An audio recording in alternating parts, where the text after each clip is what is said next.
सम्मानीय साथियों, दशरथ भाई जरा सम्मानीय साथियों, सबसे पहले तो जरा ये बताओ, ग्वालियर चंबल के रहने वाले हो ना, तो जोश कितना है? जरा आखिरी तक राष्ट्रीय अध्यक्ष के सम्मान में तालियां बजना चाहिए, आखिरी तक जोरदारी के साथ, आखिरी तक।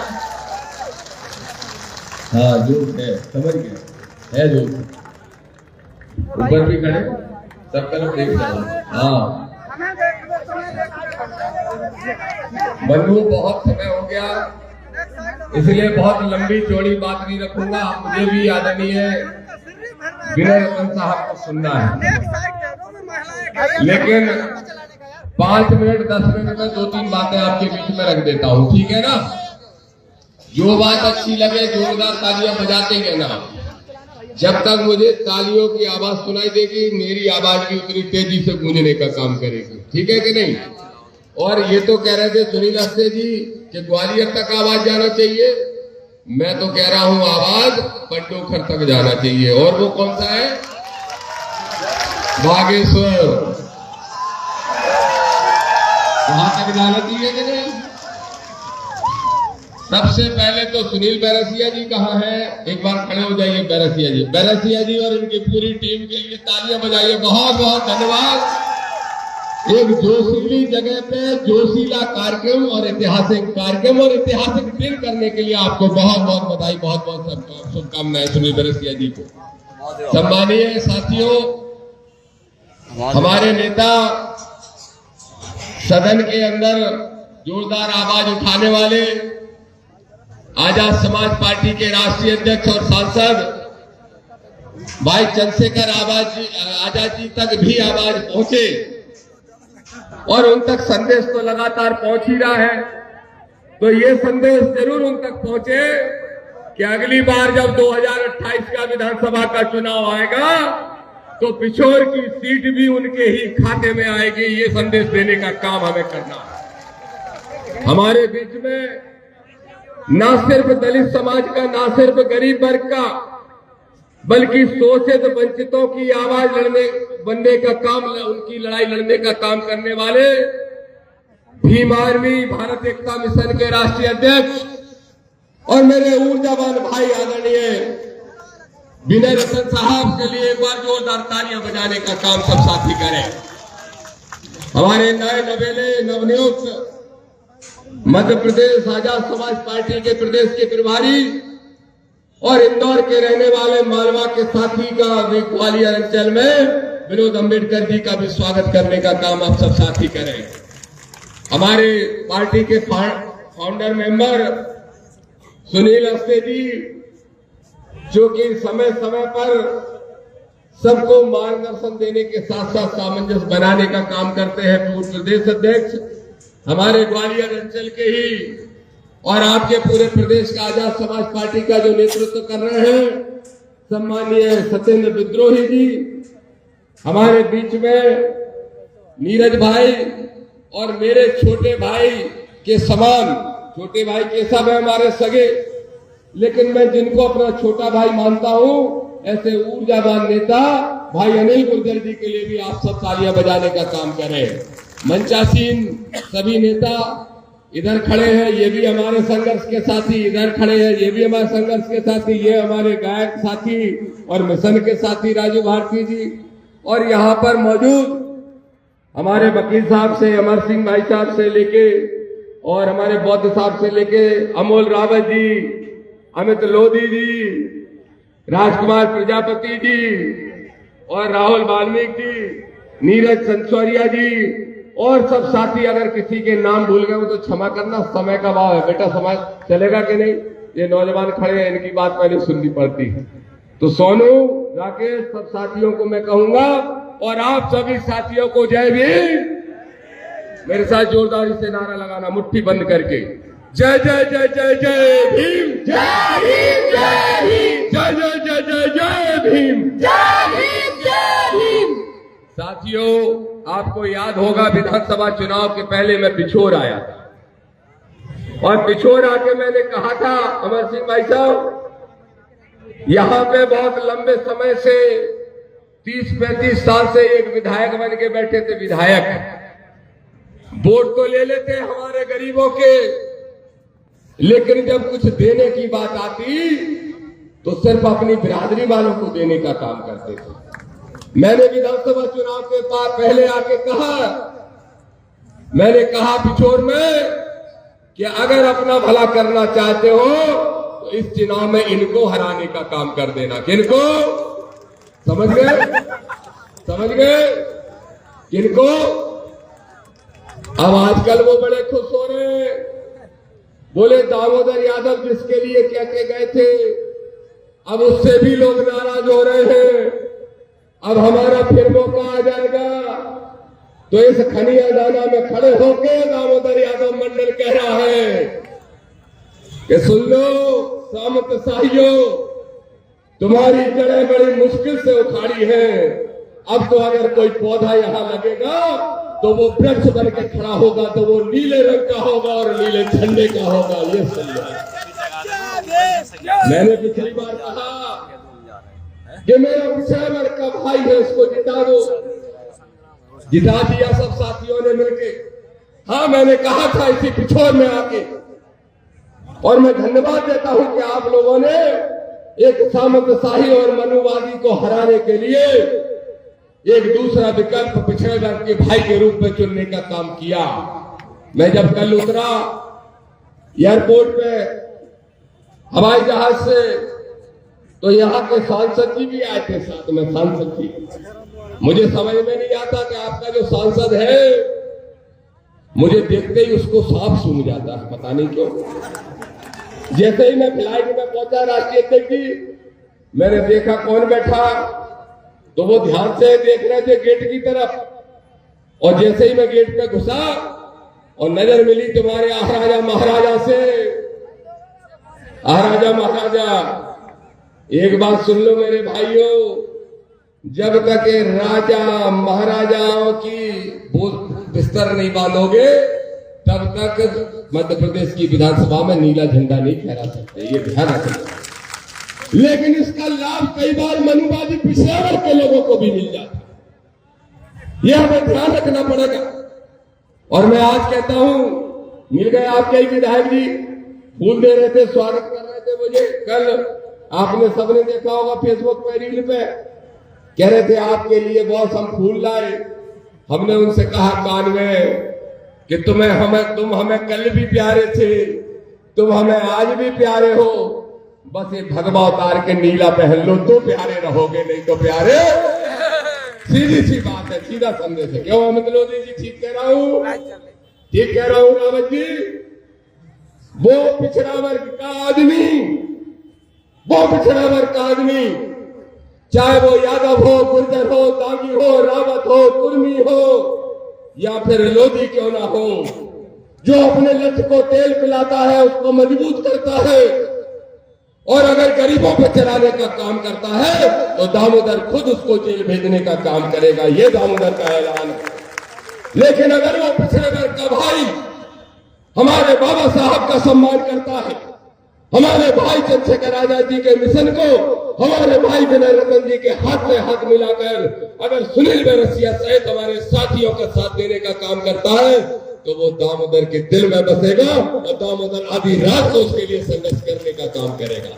मैं कह रहा हूं 40-50 हजार वोट है लोधी समाज के इस विधानसभा में, देखती 30-35 हजार यादव भी हैं, लेकिन अहिरबार भी बहुत है, आदिवासी भी बहुत है।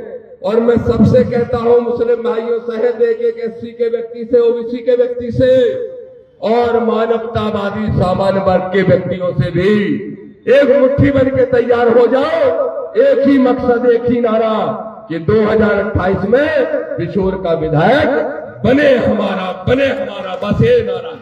ये यहाँ की धरती से संदेश दूंगा। 2 मिनट और बोलो, मुझे लगा मैं तो रोकने वाला है। एक बात तो ये हो गई, अब जो सांसद जी है उनका इंतजाम अपन बाद में कर लेंगे, ठीक है, छोड़ दो, उनका भी समय आएगा, लेकिन छोड़ेंगे नहीं, चिंता मत करो। ये राजा महाराजाओं ने बहुत पानी भरवाया हम लोगों से, हमारे पुरखों से अपने महल बनवाए फ्री में, चिंता मत करो, उन बहनों की एक एक ईंट निकाल लेंगे, एक एक ईंट। उन सारी ईंटों पे हमारा हक है, इस लोकतांत्रिक व्यवस्था का हक है, इस संवैधानिक व्यवस्था का हक है, इसलिए चिंता मत करो। एक और बात कहूंगा मेरे साथियों, संतोष वर्मा की बात होती है, संतोष वर्मा की। आपने सुना एक आईएएस ने अगर ये कह दिया कि रोटी बेटी के व्यवहार के बिना सामाजिक समरसता नहीं आ सकती, फांसी चढ़ाने लगे, उसको सूली चढ़ाने को तैयार हो गए। फिर कहा आदरणीय सांसद चंद्रशेखर आजाद जी ने इंदरगढ़ में कि कितने संतोष वर्मा मारोगे, हर घर से संतोष वर्मा, दामोदर मंडल और रविंद्र भाटी निकलेगा। तो उसके बाद घेर लिया मीडिया ने मुझे भोपाल में और बोले आप ऐसे आदमी का साथ दे रहे हो, आपके नेता साथ दे रहे हैं कि जो बेटियों का अपमान करता है।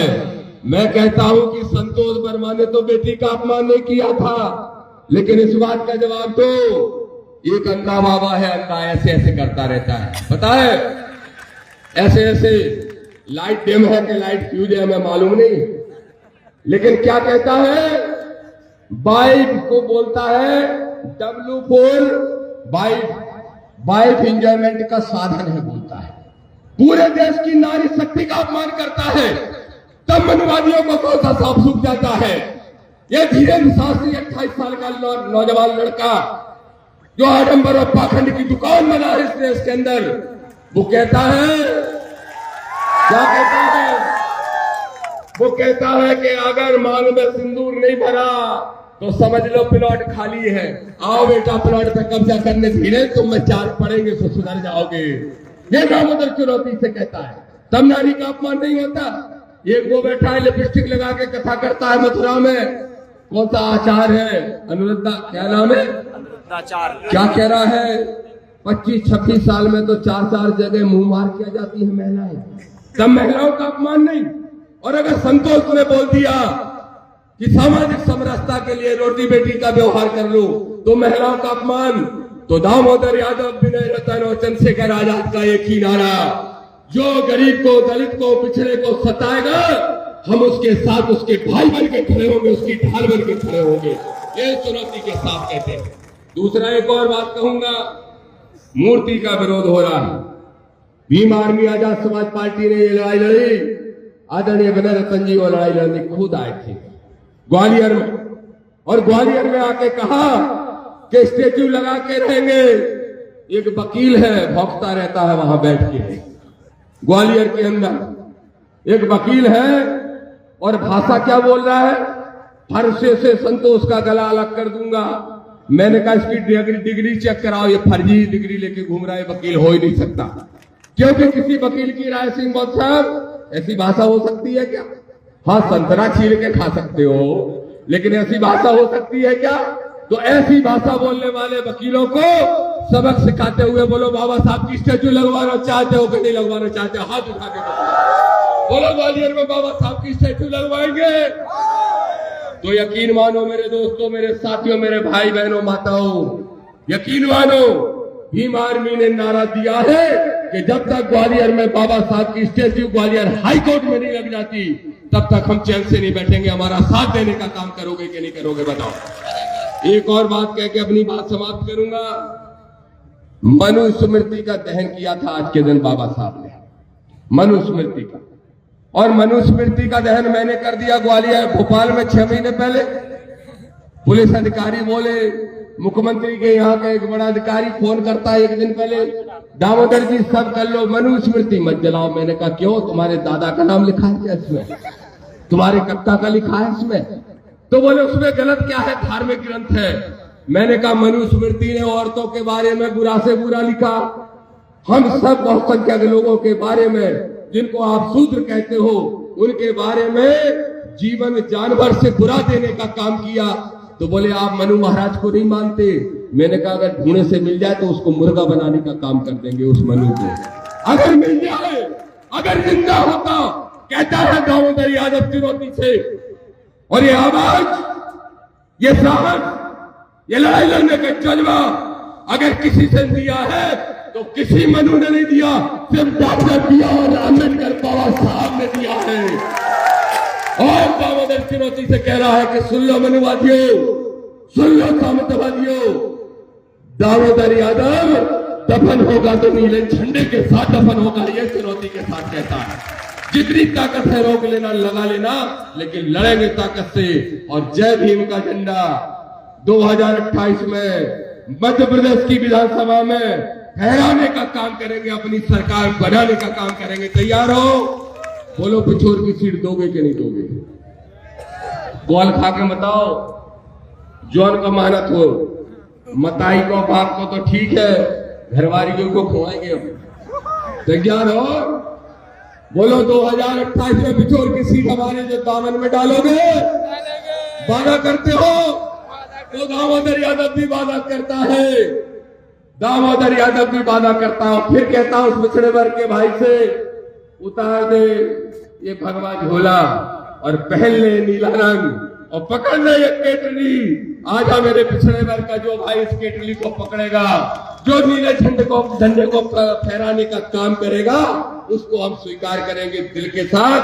बस इसी बात के साथ फिर कहता हूं, मनुस्मृति मुर्दाबाद, मनु विधान मुर्दाबाद, धीरेन्द्र शास्त्री जैसे पाखंडी मुर्दाबाद, आतंकवाद के,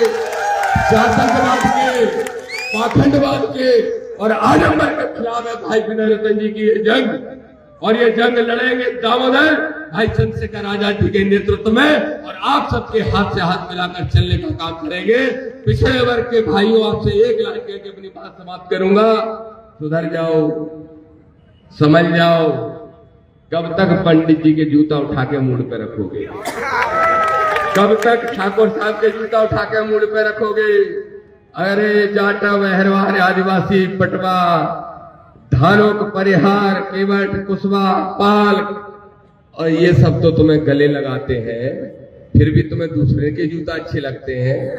ये तो तुम्हारे गले से गला लगाकर साथ चलने को तैयार है।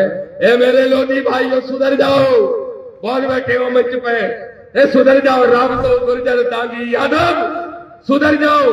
और जिस दिन तुम सुधर जाओगे, इस मध्य प्रदेश की धरती पे सिर्फ नीला होगा, नीला होगा और सिर्फ नीला होगा। जय भीम, जय भारत।